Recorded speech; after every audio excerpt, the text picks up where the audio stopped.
Period flow females की health का monthly report card होता है एंड पीरियड फ्लो में सडन चेंज होना बॉडी का एक इम्पॉर्टेंट सिग्नल हो सकता है।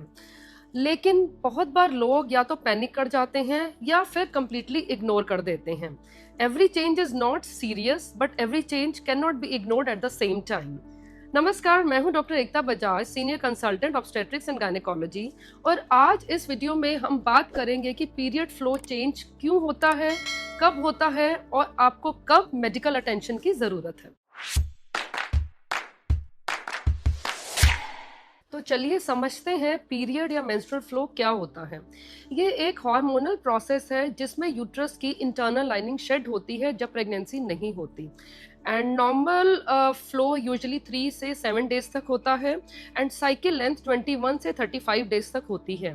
Period flow, intensity, duration and cycle length एक hormonal orchestra oestrogen, progesterone, FSH और एलएच के बैलेंस पर ही डिपेंड करती है। और अगर इस हार्मोनल बैलेंस में डिस्टर्बेंस होती है तो period flow, intensity and timing में चेंजेस हो सकते हैं। माइनर फ्लक्चुएशंस अगर 1-2 महीने तक रहते हैं तो ये नॉर्मल की होते हैं और आप इन्हें इग्नोर भी कर सकते हैं। लेकिन अगर पीरियड फ्लो में सडन ड्रास्टिक चेंजेस हों या फिर चेंजेस बहुत लंबे समय तक रहें, क्रॉनिक हों, तो ये एक अंडरलाइंग हेल्थ प्रॉब्लम का इंडिकेटर हो सकता है और इसकी वजह समझना और इसको ट्रीट करना भी ज़रूरी होता है। पीरियड फ्लो में चेंजेस के बहुत से कॉजेज होते हैं एंड कॉमन कॉजेज हैं lifestyle, stress and hormonal imbalance. तो चलिए इसको समझते हैं। सबसे पहले ये समझना ज़रूरी है कि मेंस्ट्रुअल साइकिल हर फीमेल में डिफरेंट होता है और किसी महीने हो सकता है आपको ब्लीडिंग स्लाइटली हेवियर हो और किसी महीने ब्लीडिंग स्लाइटली लाइटर हो। एंड आजकल की फास्ट पेस्ड लाइफस्टाइल में स्ट्रेस रिप्रोडक्टिव हेल्थ को, मेंस्ट्रुअल हेल्थ को डायरेक्टली इम्पैक्ट करता है। क्रॉनिक स्ट्रेस की वजह से हार्मोन कॉर्टिसोल बॉडी में इंक्रीज होता है जो कि रिप्रोडक्टिव हार्मोन्स जैसे कि एफएसएच, एलएच के मेटाबॉलिज्म को डिस्टर्ब करता है और जिसकी वजह से ओव्यूलेशन डिले या फिर सप्रेस भी हो सकती है। आजकल हम क्लिनिक पर बहुत से केसेस देखते हैं जिसमें एग्जाम का प्रेशर या फिर वर्क प्रेशर, रिलेशनशिप इश्यूज की वजह से भी मेंस्ट्रुअल पीरियड इरेगुलर होते हैं। एंड लाइफस्टाइल फैक्टर्स का भी पीरियड फ्लो पर इम्पैक्ट होता है जैसे कि सडन वेट गेन और sudden weight loss and extreme exercise, poor diet या फिर स्लीप डिस्टर्बेंस। एंड ये सब फैक्टर्स हार्मोनल बैलेंस को डिस्टर्ब करते हैं जिसकी वजह से पीरियड फ्लो हेवियर, लाइटर या फिर डिले भी हो सकता है।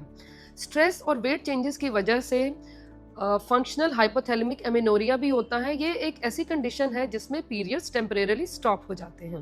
कुछ मेडिकल कंडीशंस की वजह से भी पीरियड फ्लो में चेंजेस हो सकते हैं और ये कॉमन कंडीशंस हैं polycystic ovarian syndrome, thyroid disorders and uterine fibroids, uterine polyps. सबसे पहले हम डिस्कस करेंगे common condition polycystic ovarian syndrome के बारे में।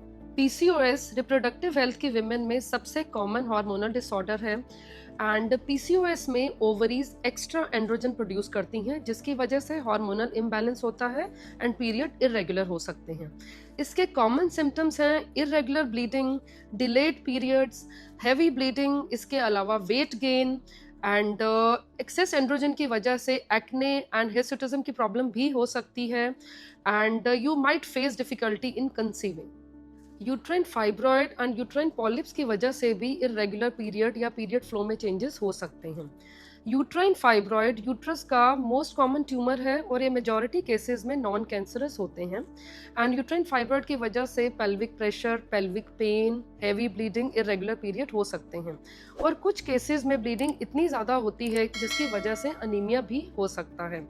And uterine polyp uterine cavity में सॉफ्ट ग्रोथ होते हैं जिसकी वजह से स्पॉटिंग हो सकती है एंड इरेगुलर पीरियड्स हो सकते हैं।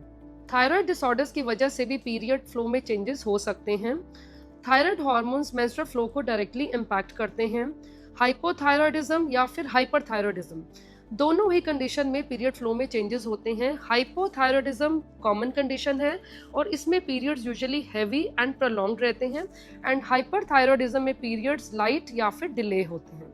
थायराइड हार्मोन्स रिप्रोडक्टिव हार्मोन्स के मेटाबॉलिज्म को इम्पैक्ट करते हैं। तो अगर आपको एबनॉर्मल ब्लीडिंग या फिर इरेगुलर पीरियड्स की प्रॉब्लम है तो थायराइड फंक्शन टेस्ट कराना बहुत ही ज़रूरी होता है। बर्थ कंट्रोल मेथड्स और मेडिकेशंस भी पीरियड फ्लो को चेंज करते हैं।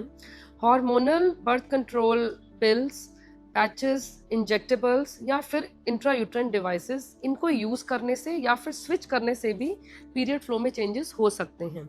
कंबाइंड ओरल कॉन्ट्रासेप्टिव पिल्स की वजह से यूजुअली पीरियड लाइटर हो जाते हैं, एंड पैचेस एंड इंजेक्टेबल की वजह से पीरियड्स इरेगुलर हो सकते हैं एंड इंटरमिटेंट स्पॉटिंग की प्रॉब्लम भी हो सकती है। Intrauterine devices specially copper containing and Multiload की वजह से पीरियड हेवियर हो सकते हैं और ड्यूरेशन भी बढ़ सकती है, और प्रोजेस्टेरोन कंट्रेनिंग आईयूडी की वजह से पीरियड्स यूजुअली लाइटर हो जाते हैं। इमरजेंसी कॉन्ट्रासेप्टिव पिल के यूज से भी पीरियड फ्लो में चेंजेस हो सकते हैं। As the name suggest, emergency contraceptive pill emergency में ही यूज करने चाहिए और इसको रेगुलर यूज मत करें। कुछ मेडिकेशंस जैसे कि anticoagulants, blood thinner, non steroidal anti inflammatory drugs जैसे कि एस्पिरिन, आइबुप्रोफेन, इसकी वजह से भी पीरियड फ्लो में चेंजेस हो सकते हैं। प्रेगनेंसी रिलेटेड कंडीशंस भी पीरियड फ्लो को इम्पैक्ट कर सकते हैं। प्रेगनेंसी के शुरू में कुछ लेडीज़ को ब्लीडिंग होती है जिसे कि इम्प्लांटेशन ब्लीडिंग कहते हैं, लेकिन ये ब्लीडिंग नॉर्मल मेंस्ट्रुअल फ्लो से बहुत अलग होती है। इसमें स्पॉटिंग होती है या फिर बहुत लाइट ब्लीडिंग रहती है और ड्यूरेशन भी बहुत कम होती है। मिसकैरेज या फिर डिलीवरी के बाद हार्मोनल शिफ्ट होता है जो कि मेंस्ट्रुअल फ्लो को टेम्परेरीली अफेक्ट कर सकता है। एबनॉर्मल पीरियड फ्लो क्या होता है और आपको कब डॉक्टर से मिलना चाहिए? एक सिंपल चीज़ आप ध्यान में रखें, अगर पीरियड फ्लो में चेंजेस परसिस्टेंट हो या फिर बहुत ज़्यादा सिम्टम्स हों तो मेडिकल इवैल्यूएशन कराना बहुत ही ज़रूरी होता है। तो सबसे पहले बात करते हैं ब्लीडिंग के बारे में। अगर ब्लीडिंग बहुत एक्सेसिव हो, जैसे कि आपको हर 1-2 घंटे में पैड चेंज करने की ज़रूरत है, या फिर डबल प्रोटेक्शन की ज़रूरत है, या फिर आपको नींद से उठकर पैड चेंज करने की ज़रूरत पड़ती है। अगर पीरियड फ्लो 7-8 दिन से ज़्यादा चलता है तो इसे मेनोरेजिया कहते हैं और जिसमें ब्लड फ्लो नॉर्मल से ज़्यादा होता है। या फिर पीरियड फ्लो सिर्फ 1-2 दिन रहता है और ब्लीडिंग भी बहुत स्लाइट होती है तो इसे हाइपोमेनोरिया कहते हैं। सेकेंड वार्निंग साइन है कि अगर आपको महीनों तक पीरियड ना आए, in the absence of pregnancy, अगर आप पीरियड 3 महीने से ज़्यादा मिस करते हैं तो आप डॉक्टर से ज़रूर कंसल्ट करें।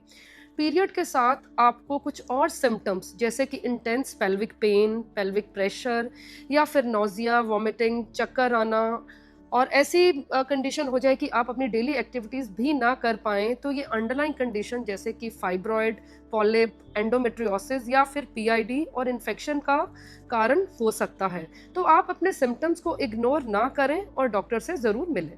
यहाँ पर मैं एक सिंपल एडवाइस देना चाहती हूँ।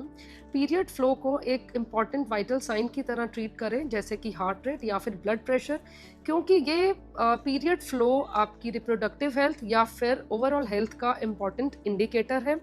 पीरियड फ्लो में चेंजेस अगर 1-2 महीने में नॉर्मल हो जाएं तो चिंता की ज़रूरत नहीं है, लेकिन चेंजेस अगर क्रॉनिक हों तो डॉक्टर से कंसल्ट करें ताकि आपके डॉक्टर टाइमली डायग्नोज कर सकें और उसका ट्रीटमेंट कर सकें। पीरियड फ्लो को मॉनिटर करना भी बहुत ज़रूरी है और आजकल उसके लिए फ़ोन पे ऐप्स अवेलेबल हैं जिसमें कि आप अपने पीरियड फ्लो को, साइकिल लेंथ को एंड एसोसिएट सिम्टम को भी मॉनिटर कर सकते हैं। और अगर आप रेगुलरली मॉनिटर करते हैं तो चेंजेस को भी बहुत जल्दी आइडेंटिफाई कर सकते हैं।